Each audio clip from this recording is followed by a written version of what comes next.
నా అభినందన. ఇక మన యువ కిషోరం ముత్యం సాంబశివరావు గురించి చెప్పాలంటే వారికి పెద్దలన్నా వృద్ధులన్నా అమితమైన గౌరవం, ఆడవాళ్ల పట్ల అవాచ్యమైన ఆప్యాయత. ఆయన మాటల మనిషి కాదు, చేతల మనిషి.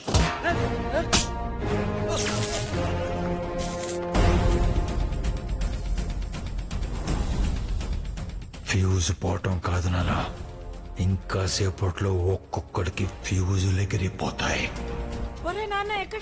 భాగ్యలక్ష్మి వచనంతో పెట్టుకుంటే బద్దలైపోతుంది, వాళ్ళకి తెలియాలి. ఒక్క మాటలో చెప్పాలంటే అతను చండ శాసనుడు.